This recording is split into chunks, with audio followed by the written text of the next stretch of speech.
기후변화에 취약한 지역이 아시아라고 합니다. 넓은 국토의 높은 인구 밀도 그리고 기후재난에 대비한 경보체계 미비 그리고 사회적인 인프라 취약 등등 때문인데요. 세계 기상기구 보고서에 따르면 아시아 지역에서만 2021년 날씨와 물 관련 재난으로 총 356억 달러의 경제적 피해가 발생하며 약 5천만 명의 사람들에게 영향을 줬다고 합니다. 자, 오늘은 이와 관련된 이야기 짚어보도록 하겠습니다. K웨더 반기성 센터장 오늘도 함께합니다. 어서 오세요. 네, 안녕하세요. 예, 아시아 지역이 지금 굉장히 취약하다라고 제가 설명을 해드리면서 출발을 했는데 실제로 기후변화 추세는 어떻습니까? 일단 이제 기온을 보시면 아시아 지역의 기온이 1981년에서 2020년, 예, 그러니까 2010년이죠. 30년 평균이니까 이 평균보다 현재 0.86도 높은 것으로 추정되면서 세계 다른 대륙보다 더 빨리 기온 상승이 이루어지고 있습니다. 또 크로시아 해류 시스템과 아라비아해 그리고 북극의 바렌츠 남부 카라해 남동부 라테프 해는 지구 평균보다 약 3배 빠르게 해수 온도가 지금 빨리 상승을 하고 있습니다. 예.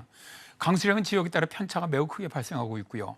또 가무는 지역은 더욱 가문 형상을, 비가 많이 내리는 지역은 더 많은 비가 내리고 있고요. 기후재난이 많이 발생하면서 아시아는 심각한 식량 불안에 직면한 사람들의 수가 가장 많은 그런 대륙이 되었습니다.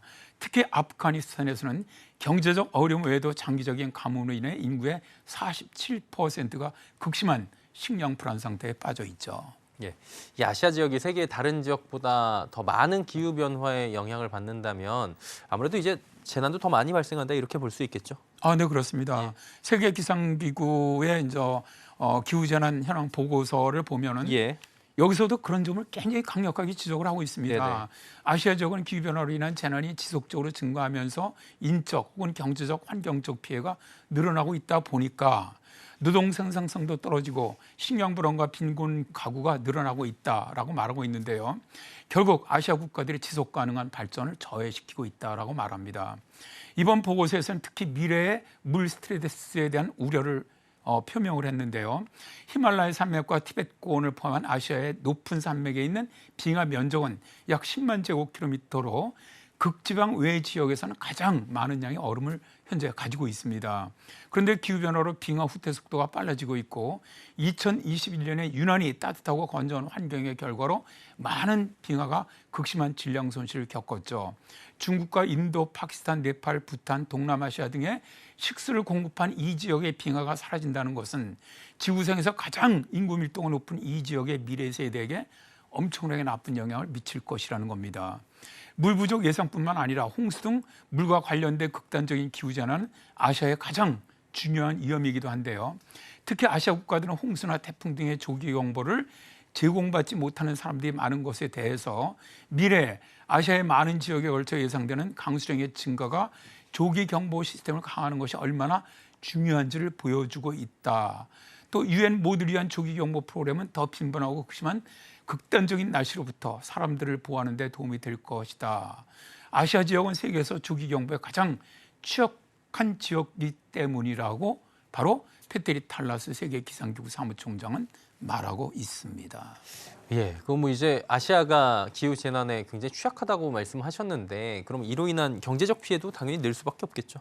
그렇습니다. 보고서에서는 이제 지난 20년 동안 예. 발생했던 것과 비교를 했어요. 기후재난의 대부분의 유형에서 경제적 피해가 얼마나 증가하고 있는지를 보고서는 잘 보여주는데요. 2001년에서 2020년 평균에 비해서 가뭄으로 인한 경제적 피해는 63%가 증가를 했고요. 홍수와 산사태로 인한 피해는 147%가 증가를 했습니다. 2021년 아시아에서는 총 100건 이상의 기후재난이 발생을 했는데 이 중에 80%가 홍수, 폭풍 사건이었는데 이로 인해서 거의 4천 명의 사망자가 발생을 했고요. 약 4,830만 명이 직접적인 영향을 받았고요.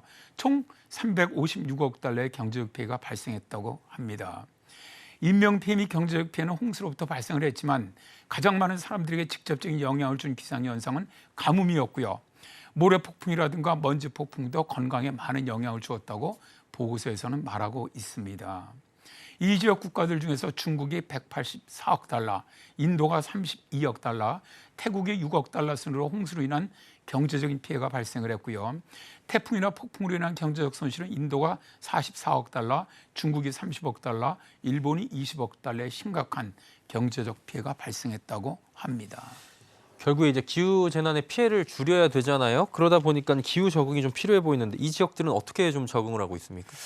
여기 대해서 이제 사시아 알리자바나 이제 아시아 태평양 경제사회 이사회 부차장은 예. 사무차장은 이 지역의 홍수와 열대성 사이클론이 가장 높은 경제적 손실을 차지한다는 점을 고려를 할 때 기후 적응에 대한 투자는 예상 행동과 준비를 우선시하는 쪽으로 향해야 한다. 조기 경보 시스템 구축의 진전에도 불구하고 기후 변화가 심화됨에 따라 추가적인 강화가 필요하다. 수자원 관리 및 건조지 농업 작물 생산의 개선과 함께 새로운 인프라가 더 탄력적으로 만들어져야 한다라고 말하고 있는데요. 예. 아시아 태평양 경제사회위원회의 2021년 및 2022년 아시아 태평양 재보고서에 따르면 중국의 연간 기후 적응 투자액은 1,888억 달러로 가장 높을 것으로 예상이 되고요. 그 다음으로 인도가 463억 달러, 일본이 265억 달러에 이릅니다. 네팔 같은 경우 GDP 대비 비용은 1.9%로 가장 높은 것으로 추정이 되고요. 캄보디아가 1.8%, 인도가 1.7% 정도로 예상이 되고 있는데요. 기후 재난에 대비하는 적응에 많은 예산을 투입하고 있는 것은 그만큼 기후 재난이 아주 심각하다는 그런 뜻이죠. 예. 오늘 아시아 지역의 기후 재난 관련 이야기 짚어봤습니다. KBS 반기성 센터장이었습니다. 고맙습니다. 네, 감사합니다.